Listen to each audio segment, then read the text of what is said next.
I'm Dr. Manjua Padare, and this is The Scented Edge. My passion for these conversations comes from my own journey. This podcast is an effort to translate that lived experience into something meaningful and positive. Now, let's get into the episode. So let's begin. I'm Dr. Manjua Padare, and this is The Scented Edge. And today we have with us Shatheesh Menon, formerly known as Tuan Menon, because you were formerly with PDRM Malaysia. I will let you say what you're doing now, but I would like to ask, how has it been wearing the uniform and now not wearing the uniform? Good morning. Shatheesh Menon here, better known as Menon amongst my peers. So, good morning and thank you so much for having me in your program here. I began my career as a police officer. I served the government with the Royal Malaysia Police close to 7 years. And after that, I transitioned into corporate security. And at the moment, I am a freelance, standalone private investigator, which I've been dabbling and executing for the past 14 years. So, what's the difference? To put it simple is when you wear the uniform, you're in authority. And when the reinvention takes place, when you come to normal civilian life, so that's loss of authority. And it's more of, conforming to the normalcy of daily lives and being more persuasive than commanding with authority. Okay. So that's the difference, that's the nuance. Most leaders are quite used to the commanding with authority, and you too when you were in the force, right? And now, like you said, you have to go into the persuasion side of it. What do you think makes for a good persuasive skill? How do you get what you want from people, but in the softer tone? So when you're a police officer, your authority supersedes you. So people will just have to tone down automatically, in a sense. Well, there are also those who speak about rights. But in general, we have the authority, so people bow to that. But the flip side of it is that now when you are on the civilian lifestyle and when you are with corporate security or when you're dealing with private investigations and when you're dealing with a client, it's all about being attentive listening. So you hear them out and you be more compassionate, especially when you're dealing with your client. So that is what helps in delivering the service. But with regards to security management at a corporate security level, that is not purely based on your reporting lines. So you have your higher ups and you have your subordinates.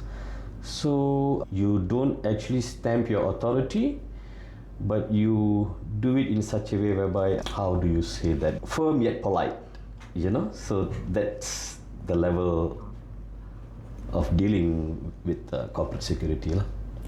I actually want to ask you a lot about your private investigation, because that would definitely be very interesting to people, because we have our own ideas, thanks to Hollywood, about private investigation. Yeah, so the movies actually provide the embellished version of what's actually happening. So, yeah, the reality is actually different. We'll go into the reality soon, but what I wanted to ask you is, should people fear the police?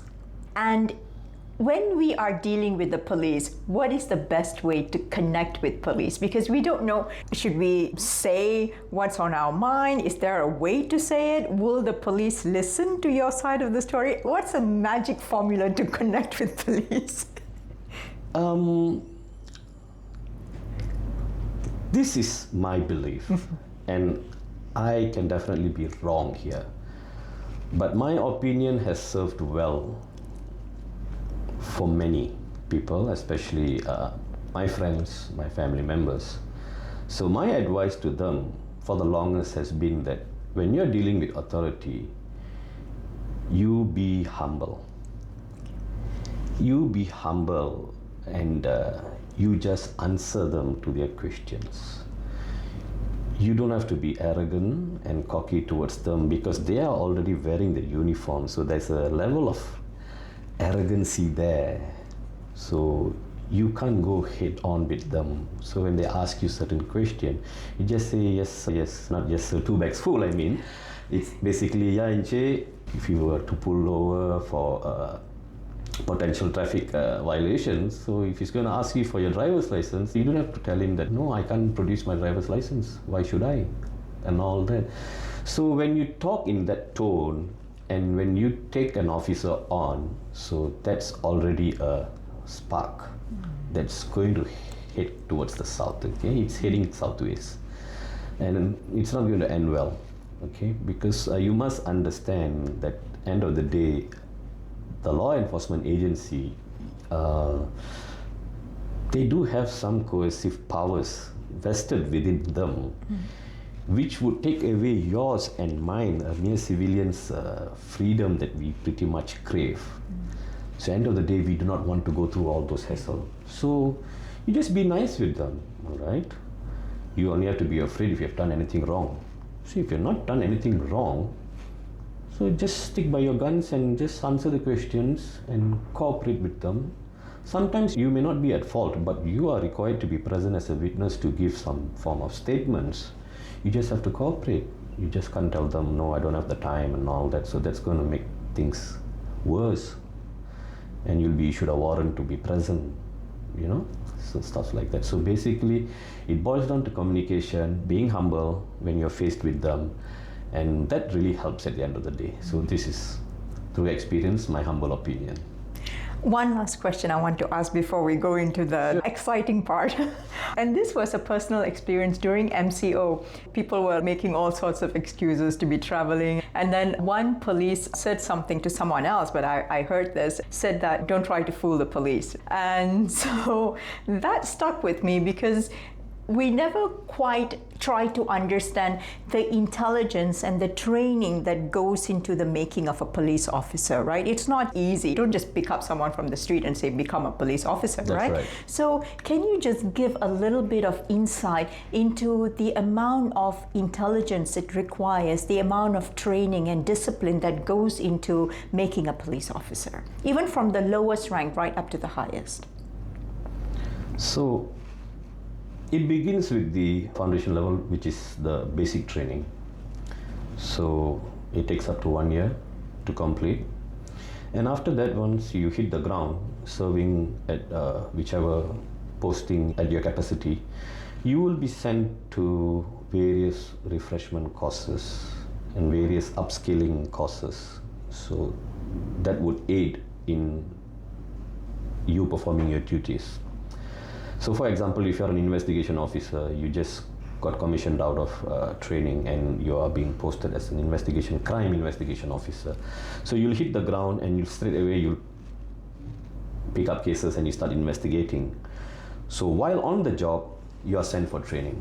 You're sent for a basic investigations course and you're sent for basic witness questioning course. So there are various courses. That's why we have the Senior Police Officers College in Cheras. Pulapol, right? No, Pulapol is the training center. This is Maktab, Pegawai Kanan Police. At Cheras is where all this upskilling takes place. So that's where they provide the diploma in science investigation studies and also forensic investigations. All these various courses are being done there. So the 1 year, that's the formative training. So that's your marching drills, that's your firearms training and etc., your outdoor activities, your fitness training. That is to physically shape you. Okay, they will just beat the pulp out of you. Okay, your body weights to perhaps zero fat level and put you out there. And once you hit the ground, so the best example that I could give is, because I was an investigation officer to begin with, and when I left I was a senior investigation officer. So yeah, you are sent to all these various courses to upskill, and now equipped with that alone isn't enough. So the more you deal with cases, like cases by cases, okay, various cases. So over time and years and practice, that's where you hone your skills. And this is actually not a gift. You actually earn it. Okay, so that's how you mold yourself into becoming a good investigation officer. So that's what it takes, and I hope I answered your question. Yes. Can you choose specialization in the police force? Like, I want to do arson, I want to do murder only. Is there such thing? Yeah, many primarily join with the ambition of wearing the uniform, number one, but sadly you don't get to choose. All right. So you may want to be with the crime department dealing with serious crimes, or becoming an investigation officer of crime, or an investigation officer of narcotics, NCID, which is a narcotics crime investigation department. But you don't get to choose this. You have to deal with the card that you are dealt with. So that is decided at the top brass level from the police headquarters, the management department, which is basically HR of PDRN. And they will decide on these postings based on meet the gaps, which department has more needs, etc., etc. So that's where every cohort, every intake have a number of like 200 trainees, 300 trainees per year, or perhaps due to special needs there could be even 2 intakes in a year. So yeah, those officers whom graduate or whom are commissioned out eventually gets posted to various departments. So when I started off, there was 6 departments. Now I think we have around 10 or 11 departments. So it is a population to ratio need-based scenario, you see. Okay, that makes sense because you want to serve the people, Correct. right? Okay. Yeah. Now, in your private practice, first give us a glimpse into what your private practice is like. What are the dangerous things that you do? The danger, the risk is there.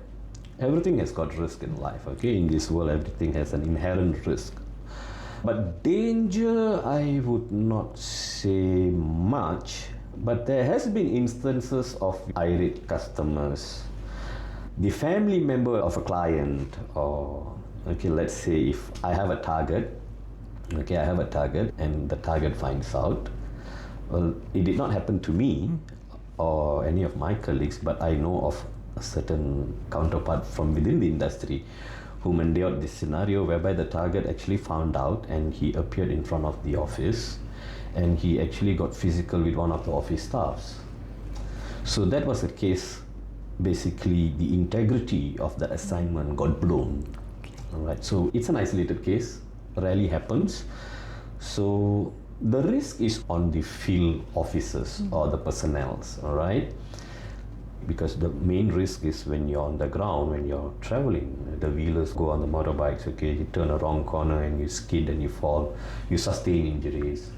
And even when you're driving in a car, so basically it's on motorbike and also cars, all right? Because we do surveillance following targets using these 2 mode of transport. So for a car, basically if you encounter a pothole, an on and off encounter, burst tires, bent rims, and yeah, so these are the hazards and risk. Danger, not really. Okay. You're not doing bodyguarding here to be exposed to threats of such, which is dangerous and hazardous to your life. Okay, but were there times when you were out in the field that you had fear for yourself about your own safety? That would be answering your earlier question with regards to danger. So it has to be when I was serving as a police officer. Okay. So as an investigation officer, you do follow-ups for your own case. You also do your own arrest on the alleged suspects. You go on a hunt, you trace them down, and then you form a search party. Of course, while I'm the investigation officer, there will be an operational team to make this arrest and to do the interrogations and all that. So as an investigation officer, you will also get involved.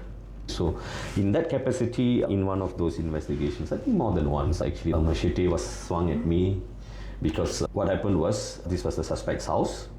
At first when we went in, the search party went in, it was dark, no lights on, and we managed to find the switch by the wall and we switched it on, and then we canvassed the whole house. Nobody was there.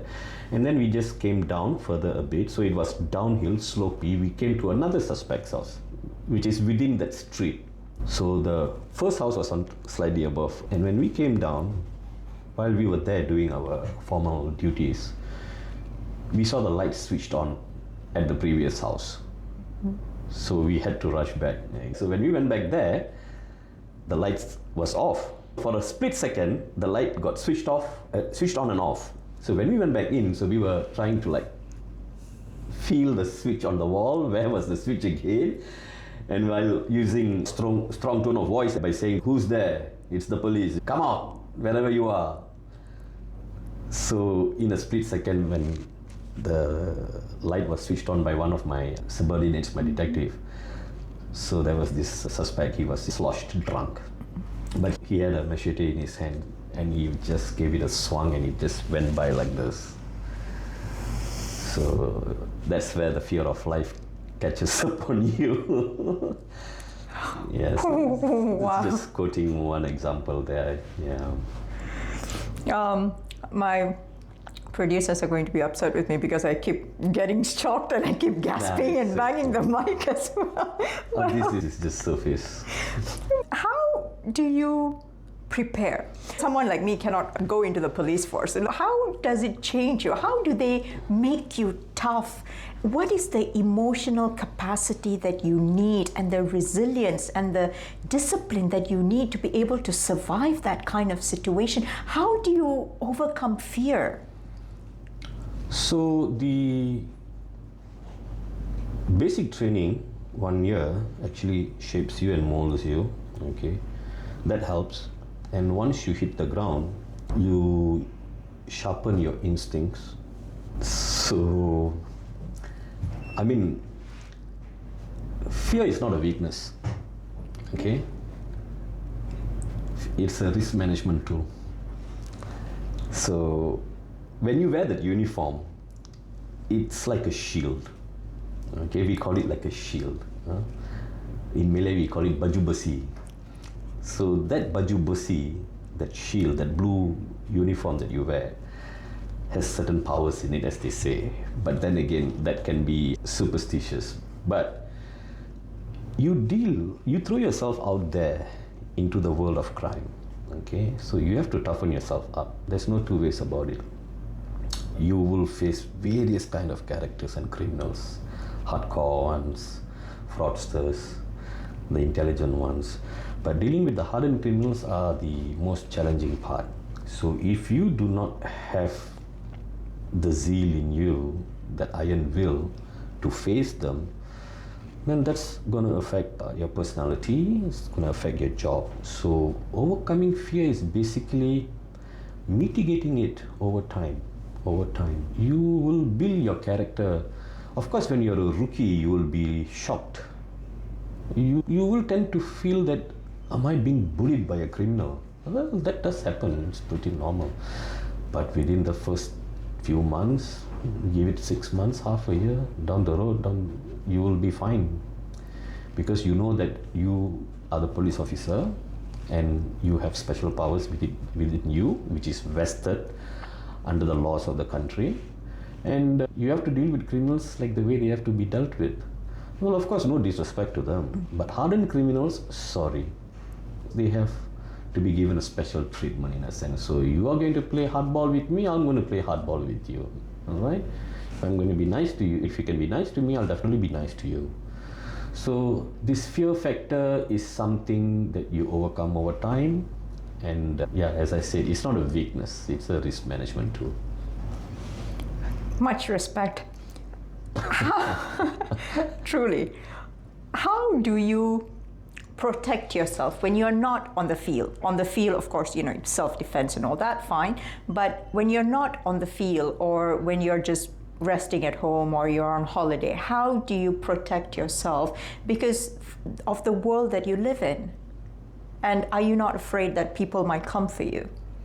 So the underlying principles would be the same. whether you're a police officer or you're a civilian, accept that if you are with a uniform body, especially the police, you are allowed to carry your sidearm. So you carry your sidearm most of the time. And that also depends on your working capacity. Are you an investigation officer? Are you a task force officer? So, for example, if you are just an administrative officer, it may not be necessary for you to carry your sidearm all the time. You get what I'm saying? So when you're a police officer, even when you go on holidays with your family or whatnot, you could carry your sidearm. And there's also procedures to that, because if you're going to leave your station, your base station, and you're going to go elsewhere and whatnot, it has to be declared or it has to be surrendered. You know, sometimes if you're going to go on a holiday with your family, it has to be surrendered. But apart from that, if you're going to travel from JB to KL on an official trip, you're definitely carrying the sidearm with you. So you're protected in that sense. So that gives you an extra confidence. But in terms of managing it, so it's the same between a civilian and a police officer. You have to be cognizant about your surroundings. You have to be vigilant at all times. It's a common sense of things that has to be applied, and most people overlook it at times. So that's where the pitfalls causes unwanted, unforeseen or unprecedented issues to happen to them. So heightened awareness is important. Okay? You always have to be aware of your surroundings. You have to be vigilant. Okay? You got to take some basic steps. For example, if you're in this building, if a fire were to break out, you need to know where's your escape stairwell. If you're at home, your residence, you need to have the basic things there for domestic household injuries. Okay, you need to have a first aid box. In case of a fire, you need to have a fire extinguisher and all those things. So these are all measures, countermeasures that you need to have in place. These are the controls that you need to have in place. So you need to have that heightened sense of awareness to deal with this. If you are traveling abroad outside of Malaysia and you have the license to carry a firearm, are you allowed to bring that outside of the border? And are you then, if you discharge the weapon, are you then governed by the laws of the country? Are you still protected because you have a license to carry that arm? Only certain close executive protection officers from the police who are protecting the Prime Minister, the Agong, his aide-de-camp, these are the few special peoples whom are permitted to carry the sidearm out of country. Okay, and of course wherever they are going, their security detail there will be notified and the protocols will have to be adhered to. But on any given day, a mere police officer just can't cross borders while carrying his sidearm. That is definitely an offense. You can be detained, put behind bars pending investigation. You'll be suspended here pending investigation, and you're most likely to lose your job. When you had to go undercover, and again, I'm not asking which service, but have you ever had your cover blown or your cover burnt, as they say? I don't know what is the technical term. That's the word. Okay. Burn. Has it happened? I personally have not encountered it, but I have known few of my counterparts or their team getting burned. So basically it's like a game of counter espionage. Okay, you will have your countermeasures, the other team will have their countermeasures as well. So it depends who burns whom at the end of the day.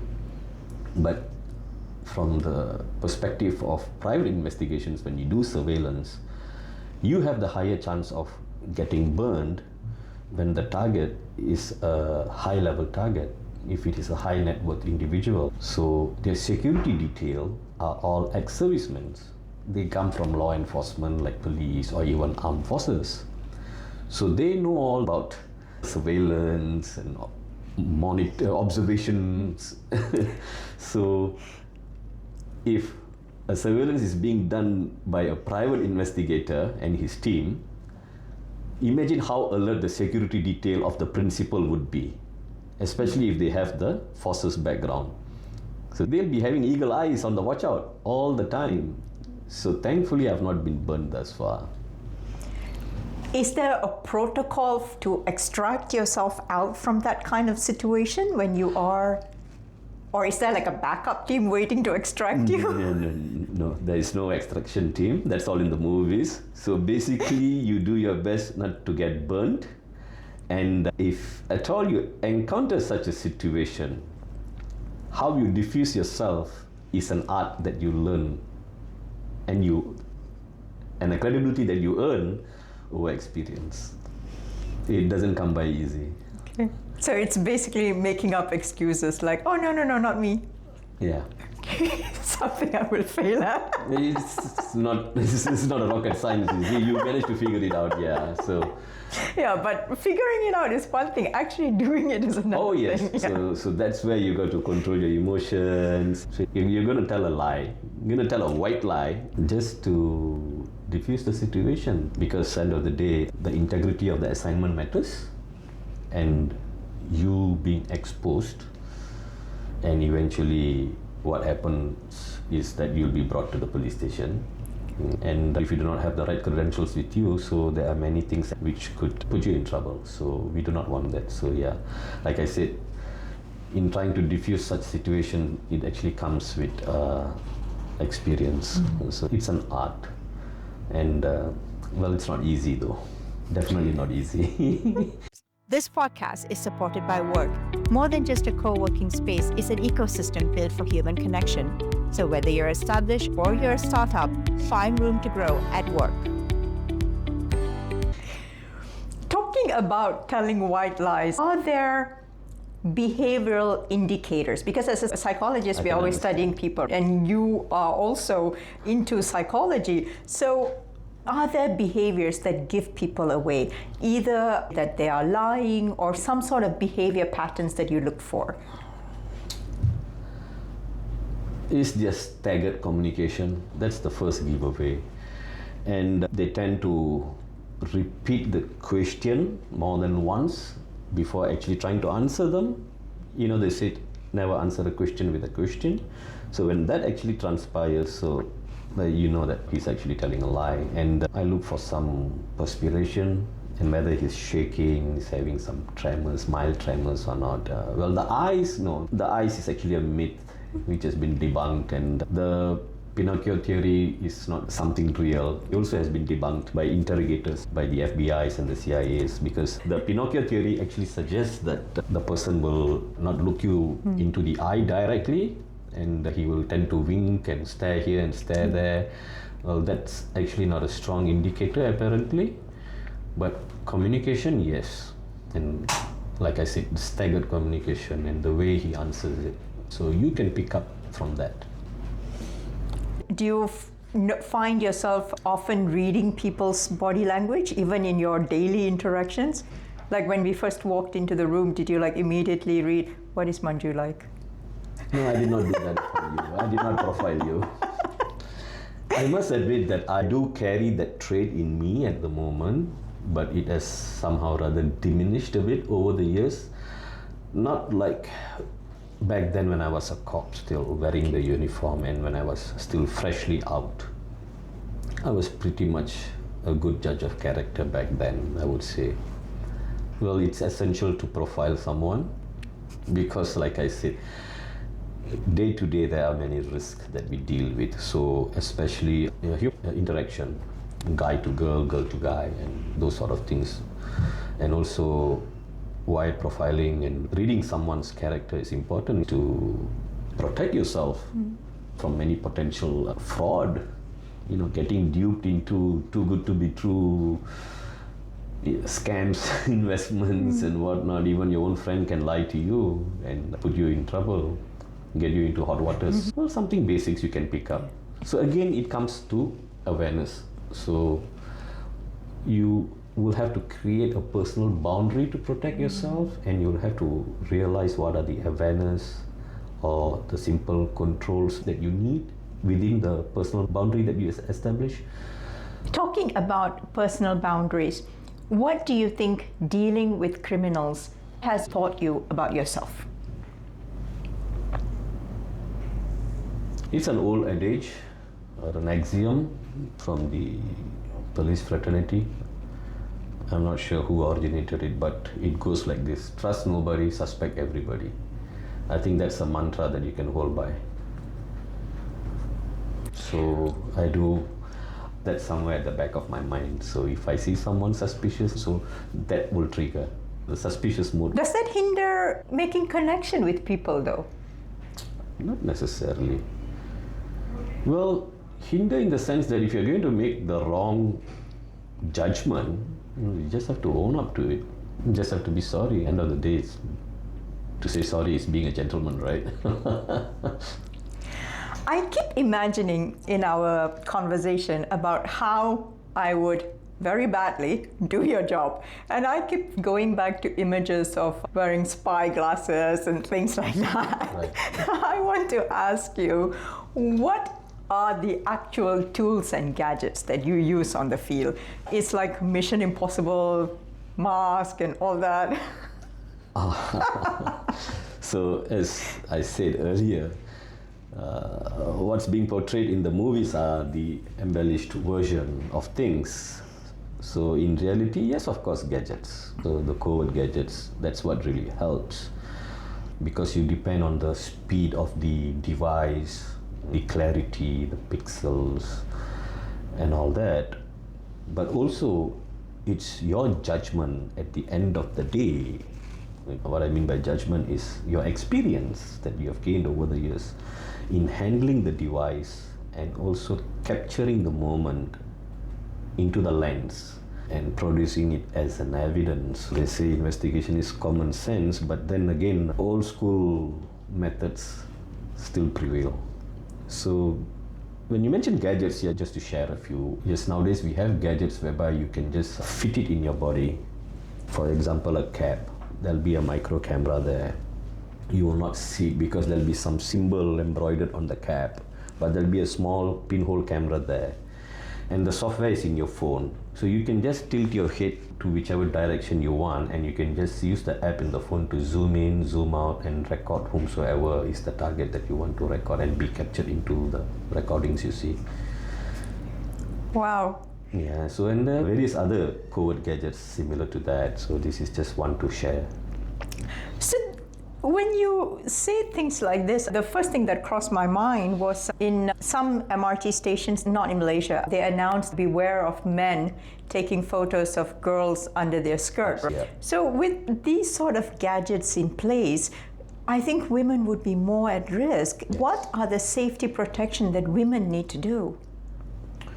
First of all, if the gadget is being used for the wrong purpose, it's a violation of the law. It's simple as that.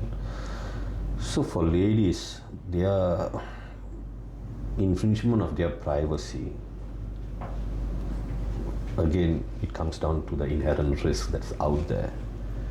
So that doesn't mean that you can't dress as how you want and go about your daily life, eating to work and whatnot.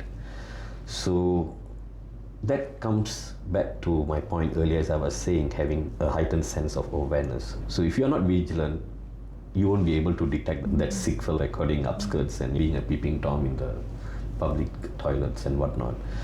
So the awareness, your surrounding, being alert, being cognizant, especially for ladies, it's going to protect your sanity and your integrity at the end of the day, because dealing with the post-incident trauma is not easy, I know that. I mean, don't try to go alone on weekends, or try to be in pairs, or even try when you're going to work. Even if you can't go as a pair, just try to be close with somebody, Isolate yourself from the crowd, that's where you become a target. Okay, so these are all things that you pick up by yourself. So when you're watching a movie, you can pick up the good things and you just throw away the embellished versions or the negative ones. And also you read up investigative journalism, the crime reportings. There are various websites now on education for women's self-education, on preparing yourself on crime awareness and how to prevent from all these happenings and how to better equip yourself with all this awareness and knowledge. I was on commute recently and I didn't like the way this male person was looking at me, and I felt quite unsafe. Luckily for me, a police officer boarded the train. I think one of the police bantuan there, right? And when he got off, I actually got off with him, though it was not my station, and then took the next train. And like you said, having always to be aware, but what if we go to hotels, Airbnbs, changing rooms? Should we always be afraid? Do we need to check mirrors for two-way? Does all those things happen? This thing is being marketed by the product sellers now very aggressively in all the social media platforms. So like 10, 15 years ago, it was still available, but it wasn't marketed aggressively. So now there are simple gadgets available whereby it is very, very highly recommended that you ladies get those devices. It's a simple gadget, okay? It turns color, red or blue, something like that. So you just have to go into a hotel room or Airbnb or a fitting room for that matter in a shopping mall and stuff like that. You just switch it on, just canvas it through, okay? It's like you're flushing the room. And if the color reflects otherwise, that means there is a bug. Simple as that. So what are the vulnerable spots? As you mentioned, mirror, air conditioning louvers in the hotel room, of course bathroom, your table lamp in the room, and your television in the room. Yeah, so these are the blind spots that you need to look out for. Just use the gadget. It doesn't cost much, in fact. A good one will just cost you within 100 plus like that. Just keep it with you. And it's just like how I would recommend any ladies to carry a pepper spray with them for their self-protection. My mom carries a pepper spray with her in her handbag. She has a pepper spray in her car. So that's an essential tool to have to protect yourself in case you are facing a deranged guy with malicious intent. Talking about the way we protect ourselves, regardless of whether it's a male or female, do you see things that people do every day that you think, why are you doing this? It puts you in danger. Are there things like that that you observe every day? I know previously people were sharing locations on social media and everyone said stop doing that because then people can track you easily. That's right. But aside from online, are there physical things that people do that puts them in danger? Nowadays, when I get out to pump petrol, I make sure I lock my car and then I go pump petrol because I read somewhere people can take your handbag and go away. And I have been victim of snatch theft myself. So what are the behaviors that people do that puts them in danger? One is, of course, you said not being aware of the surroundings. Are there anything else that we do? Well, sometimes it's innocence. It wasn't intentional. They are just being innocent. So, well, if it is meant to happen, it's meant to happen. So it's just too bad. But to avoid it is, as you mentioned, that's a very good thing that you have practiced now.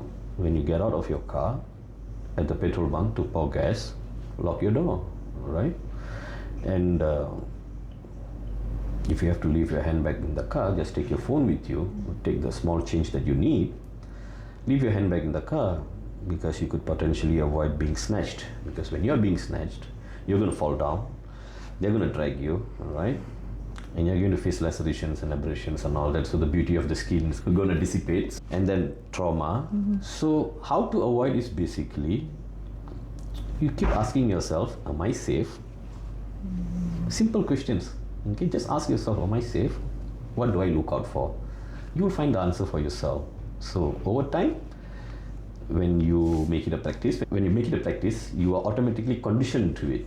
When you do it again and again, it's a condition. So these are all the positive conditions. These are all your lines of defenses, the layered lines of defenses that you will put in place. These are your self-control measures, you see. So that will help eventually. But if you're being absent-minded, innocent, or taking it for granted, then if it's meant to happen, it's meant to happen.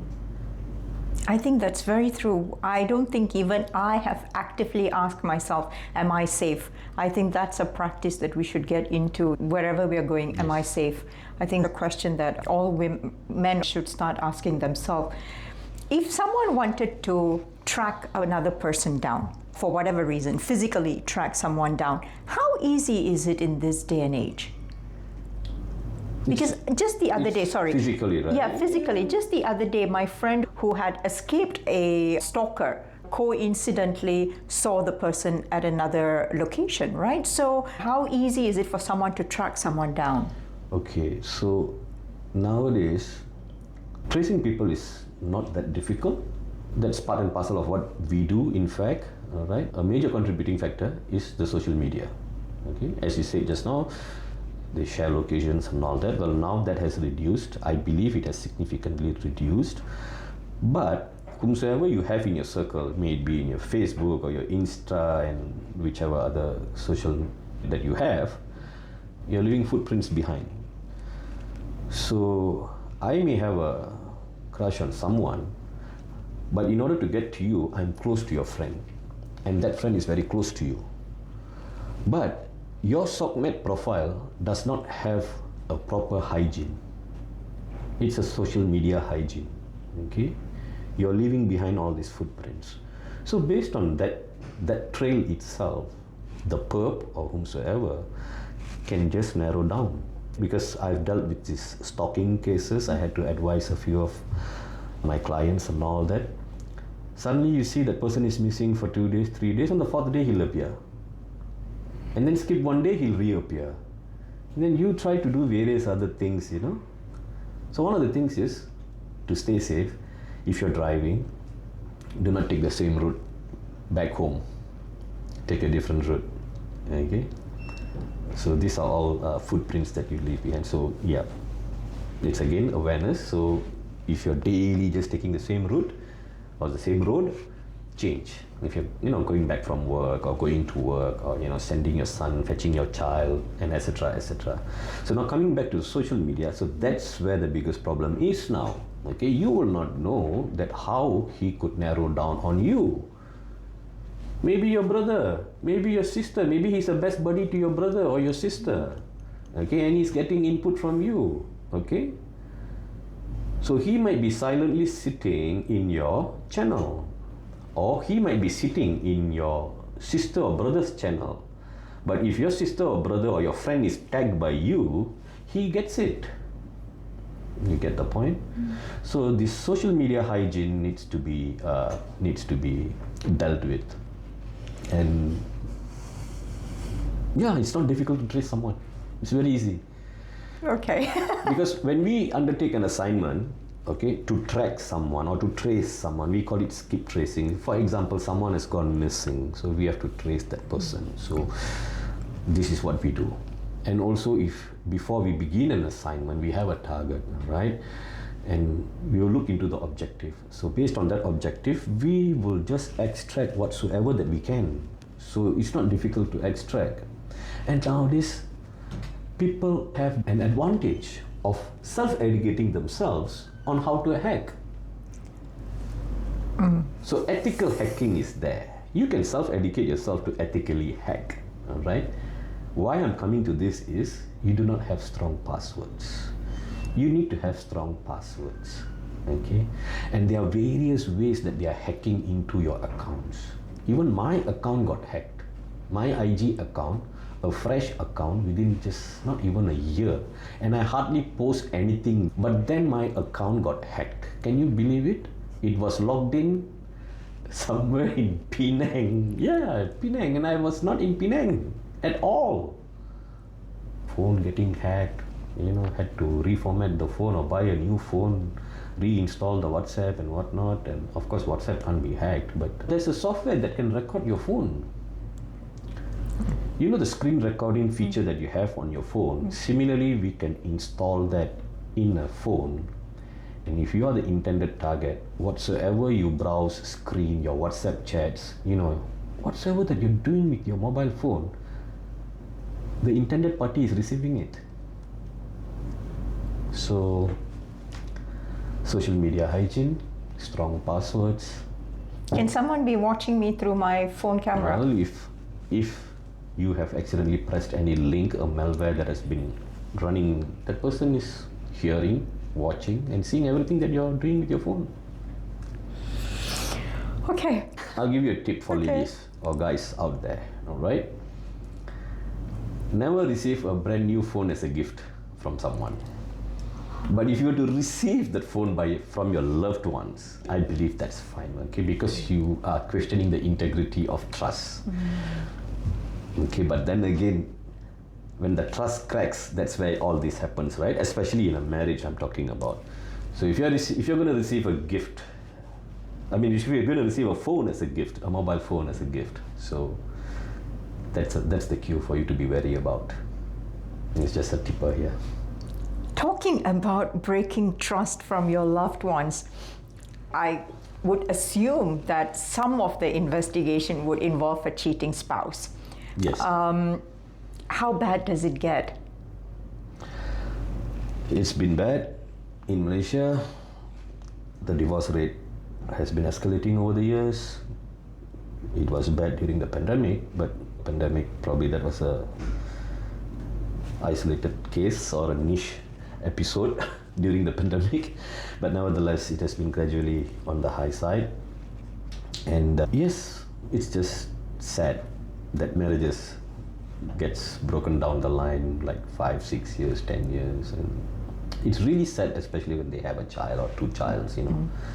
When there's no child involved, then it's pretty straightforward. You go your way, I go my way. But then when there's child involved, so it's battle of the custody, you see. If someone got a professional to go gather evidence, how much evidence can they gather? Can they actually, go into the privacy of four walls and do recording? Just hold on to that, Christian.